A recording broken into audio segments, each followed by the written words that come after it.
नमस्कार, मैं संजीव कुमार आज श्री अरविंद के दर्शन को संक्षेप में प्रस्तुत करने का प्रयास कर रहा हूँ। इनका जन्म पश्चिम बंगाल के कोना नगर में 15 अगस्त 1872 को हुआ। मृत्यु 5 दिसंबर 1950 को। श्री अरविंद की चेष्टा है कि वे जड़वाद तथा अध्यात्मवाद को समन्वित कर दें। जड़वादी विज्ञान पर बल तो अत्यधिक देते हैं, किंतु वैज्ञानिक दृष्टि को सर्वथा भूल जाते हैं, जो किसी एक लक्ष्य को अपना अंतिम पड़ाव नहीं मानता। इस वैज्ञानिक दृष्टि को बुद्धि की सीमितता की अवगति है। अतः श्री अरविंद की मान्यता है कि विज्ञान भी सदा परे की ओर उन्मुख है। दूसरी ओर अध्यात्मवादी यह स्मरण नहीं रखते कि यदि सत्य का स्वरूप आध्यात्मिक है तो जड़ तत्व का भी तो मूल स्वरूप आध्यात्मिक ही रहेगा। सत्य अर्थात सच्चिदानंद, यही समन्वय की वृत्ति श्री अरविंद के तत्व दर्शन की मूल प्रेरणा है। उनके अनुसार सत्य पूर्णतया आध्यात्मिक है, फिर भी सत्य में भौतिक के लिए स्थान है। अरविंद स्पष्ट कहते हैं कि ब्रह्म का हमें ज्ञान नहीं है। विश्व चेतना में एक बिंदु ऐसा है जहाँ चेतना एक विलक्षण रूप ले लेती है। जब उसे स्पष्ट प्रतीत होता है कि कुछ है, वह इसका निर्धारण भी करती है। फिर भी वह कुछ इस निर्धारण के परे ही रहता है। सत्य अनिवार्यतः एक ही है, किंतु सत्ता के अभिव्यक्ति में श्री अरविंद सत्ता के स्तरों या गांठों की बात करते हैं, जैसे शुद्ध सत्य, चित्त शक्ति, आनंद, अतिमानस, मानस, मन, प्राण तथा जड़ तत्व।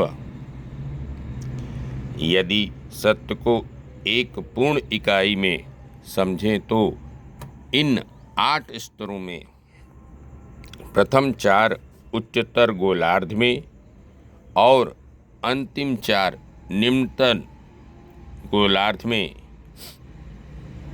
आते हैं। उनके अनुसार ये दोनों गोलार्ध एक दूसरे के विपरीत भी नहीं, वस्तुतः निम्नतर गोलार्ध के हर स्तर के अनुरूप उच्चतर गोलार्ध का एक स्तर है। शुद्ध सत्य अर्थात जड़ तत्व, चित्त शक्ति अर्थात प्राण, आनंद अर्थात मन, अतिमानस अर्थात मनस का ही विकसित रूप है। मनस अतिमानस की ही निम्नतर शक्ति है।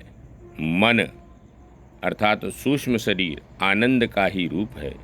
प्राण शक्ति में सत्य का शक्ति रूप, उसकी चित्त शक्ति ही निम्नतर स्तर में व्यक्त है। जड़ तत्व भी अस्तित्व की सृष्टि में व्यक्त रूप है। श्री अरविंद दिखाना चाहते हैं कि सच्चिदानंद ही अपने शुद्ध सत्य रूप से चित्त शक्ति तथा आनंद के खेलों में तथा अतिमानस की क्रियात्मकता के माध्यम से ब्रह्मांड में उतर आता है, जबकि हम सतत जड़ तत्व, प्राण, मन आदि के माध्यम से उस उच्चतर रूप को प्राप्त करने में प्रवृत्त हैं। इन दोनों गोलार्धों के बीच की गांठ का बिंदु वही है जहाँ मानस तथा अतिमानस के बीच रेखा खींची हुई है। श्री अरविंद कहते हैं कि इस बिंदु पर अभी पर्दा पड़ा हुआ है, उसी के कारण मानस को उस उच्चतर सत्य की झांकी नहीं मिल पाती। पहला, शुद्ध सत्य, द प्योर एग्जिस्टेंट। प्रारंभिक दृष्टि में मैं तथा जगत का द्वैत उपस्थित होता है, परंतु विश्लेषण से यह भी प्रतीत होता है कि मैं भी उस शुद्ध सत्य से भिन्न नहीं, बल्कि उसका एक पक्ष ही है। जब सत्य का यह शुद्ध रूप उपस्थित होता है तो स्थान काल भी लुप्त हो जाते हैं और साथ साथ हर प्रकार का द्वैत समाप्त हो जाता है। फिर भी श्री के अनुसार यह शुद्ध सत्य का पूर्ण विवरण नहीं है, क्योंकि वस्तुतः शुद्ध सत्य का पूर्ण विवरण दिया ही नहीं जा सकता। दूसरा, चित्त शक्ति, कॉन्शियसनेस फोर्स। श्री अरविंद प्राचीन भारतीय विचार से इस बात पर सहमत हैं कि शक्ति तो सत्य में निहित है ही। इन्हीं के अलंकारिक शब्दों में हमें शिव तथा काली दोनों को स्वीकारना चाहिए। शक्ति सत्य में निहित इस अर्थ में है कि दोनों के मध्य इस प्रकार का संबंध है कि एक को दूसरे से सर्वथा अलग नहीं किया जा सकता। शक्ति स्थिर रहती है और गतिशील भी होती है। यह शक्ति का स्वरूप है, स्वभाव है। शक्ति वस्तुतः चित्त रूप है तथा चेतना शक्ति है। यह शक्ति सृष्टि का मूलाधार है। इसी कारण इसे वे श्री माँ कहते हैं। उनका कहना है कि यही ईश्वरी शक्ति विश्व प्रक्रिया के पीछे है। तीसरा, आनंद, अस्तित्व का आह्लाद, bliss, delight of existence. Shri Aurobindo ने परम सत्य को मात्र सत्य तथा चित्त नहीं कहा है, वे इसे आनंद रूप भी कहते हैं। यदि ब्रह्म अपने पूर्ण तथा निरपेक्ष है तो सृष्टि क्यों? सृष्टि का उद्भव आह्लाद में है। सृष्टि के खेल आनंद रूप हैं तथा उसी आनंद की परमावस्था सृष्टि का लक्ष्य है। क्यों सृष्टि हुई? इस प्रश्न का उत्तर है लीला। तथा कैसे सृष्टि हुई? इस प्रश्न का उत्तर है माया। श्री अरविंद कहते हैं कि सृष्टि उसी का खेल है, वही खेल है, वही खिलाड़ी है, वही क्रीड़ा स्थल है। ये सारी अभिव्यक्तियाँ उसके आनंद रूप की अभिव्यक्तियाँ हैं। माया वह शक्ति है जो सृष्टि का रूप देती है। यह सच्चिदानंद की ही शक्ति है। यह वह शक्ति है जो पूर्णता को पृथक पृथक तत्वों में व्यक्त कर देती है। सत्य को सीमित सत्य में, चेतना को सीमित चेतना में, अनंत आनंद को सीमित आनंद में।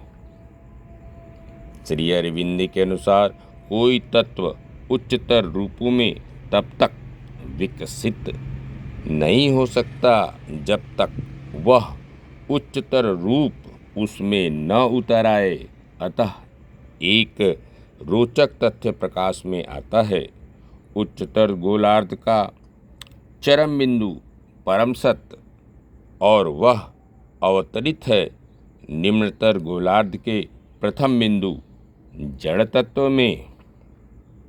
श्री अरविंद के अनुसार विकास प्रक्रिया अब तक जड़ तत्व, प्राण तत्व, मन से होती हुई मानस के स्तर तक पहुंच चुकी है।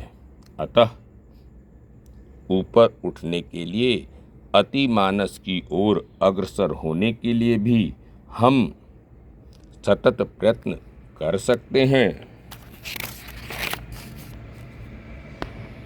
मानव का स्वरूप। विकास प्रक्रिया में मानव मानस तक पहुंच चुका है। अब वह अतिमानस के स्तर की ओर अग्रसर हो सकता है। मानव के दो पक्ष हैं, एक बाह्य तथा दूसरा आंतरिक। जीवात्मा एक दृष्टि से मानव की हर व्यक्तिक अभिव्यक्तियों से ऊपर है। इसके विपरीत चैत्य पुरुष एक प्रकार से जीवात्मा का प्रतिनिधि है। अतः श्री अरविंद के अनुसार मानव स्वरूप के तीन पक्ष स्पष्ट होते हैं। बाह्य पक्ष, आंतरिक पक्ष अर्थात चैत्य पुरुष और जीवात्मा। चैत्य पुरुष सूक्ष्म आत्मा है, अतः वह जन्म मरण के परे है। मृत्यु में जब बाह्य पुरुष का अंत हो जाता है तो उसका यह सूक्ष्म आत्म ही मानव की आध्यात्मिक प्रगति का आधार है, जो जन्म पुनर्जन्म से होता हुआ मानव को पूर्ण अध्यात्म ईश्वर तत्व की प्राप्ति की ओर अग्रसर करता है। श्री अरविंद के अनुसार जिसे हम अज्ञान कहते हैं, वह आंशिक तथा अपूर्ण ज्ञान है। अज्ञान ज्ञान शून्यता नहीं है। वस्तुतः जिसे हम अज्ञान कहते हैं वह भी ईश्वरीय चित्त शक्ति का ही रूप है। अपने को व्यक्त करने की शक्ति यदि शक्ति है तो अभिव्यक्ति को रोके रखने की शक्ति भी शक्ति ही है। अतिमानस में प्रवेश करने में जो रोक है वह एक ईश्वरीय पर्दा है। उस पर्दे के हटते ही आत्मा अतिमानस के स्तर में प्रवेश कर जाएगा, किंतु अपनी ओर से उसकी सारी तैयारियां मानस अथवा अज्ञान के स्तर में ही होती हैं। अज्ञान के स्तर की तैयारी से ज्ञान के स्तर में प्रवेश संभव है। यही तो अज्ञान तथा ज्ञान के स्वरूप की समानता के पक्ष में सबल तर्क है। ज्ञान तो अज्ञान में ही विचारा गया है। मानस से अतिमानस तक पहुँचने की प्रक्रिया एकाएक संपन्न नहीं हो जाती। उसमें निम्नलिखित क्रम है। मानस, उच्चतर मानस, प्रदीप्त मानस, अंतर्दृष्टि, व्यापक मानस और उसके बाद ही अतिमानस की प्रतीक्षा की जा सकती है। मानस का इस प्रकार ऊपर उठना कि उसमें अपनी शक्तियों को कुछ नियंत्रित करने की क्षमता आ जाए, वस्तुतः उच्चतर मानस के स्तर की प्राप्ति है। प्रदीप्त मानस की क्रियाएं विचार मूलक नहीं होती, दृष्टि मूलक होती हैं।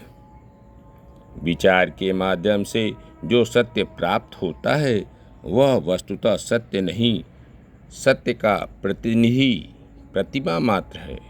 जो प्रकाश रूप दृष्टि से प्राप्त सत्य है वह विचार के माध्यम से प्राप्त सत्यों से कहीं अधिक ज्ञानात्मक होता है, सत्य के अनुरूप होता है। अंतर्दृष्टि में यह शक्ति है कि वह सत्य के प्रकाश को देख सके। यह सत्य के वास्तविक पक्षों की साक्षात झांकी जैसी है, परंतु अंतर्दृष्टि की सूझ इतनी शीघ्र तथा क्षणिक है कि उसमें जो झांकी मिलती है उसका स्पष्ट अवबोध नहीं हो पाता। सी को स्वीकारना पड़ता है कि मात्र अपने प्रयत्न से ज्ञान प्राप्त नहीं हो सकता। उसके लिए यह अनिवार्य है कि आध्यात्मिक प्रकाश ऊपर से अवतरित हो। इस शक्ति को जिससे अंतर्दृष्टि विकसित हो सकती है, श्री अरविंद ने व्यापक मानस कहा है। व्यापक मानस सत्य के हर पक्ष को देख सकता है, किंतु सत्य के पूर्ण एकत्व को नहीं पकड़ पाता।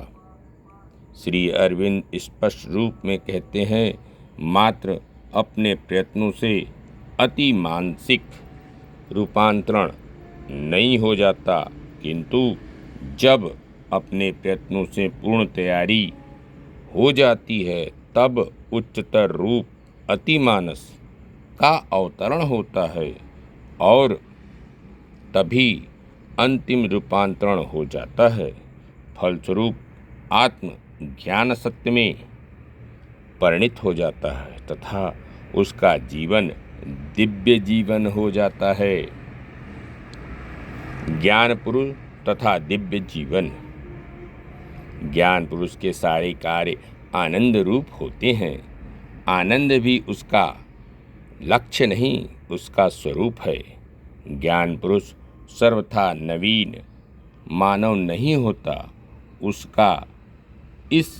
इसका अर्थ है कि व्यक्ति तो वही है, किंतु अब उसकी दृष्टि, सोचने विचारने, कार्य करने के ढंग परिवर्तित हो गए, क्योंकि अब उसके देखने विचारने का आधार अज्ञान नहीं बल्कि ज्ञान है। अतिमानस सृष्टि का आधार है, अतः ज्ञान पुरुष भी अतिमानस की सर्जनात्मक शक्ति का अंग बन जाता है। अब वह अन्य के ज्ञान पुरुष बनने में तथा ब्रह्मांड में दिव्य जीवन के अवतरण में अपना योगदान देता है। दिव्य जीवन, डिवाइन लाइफ।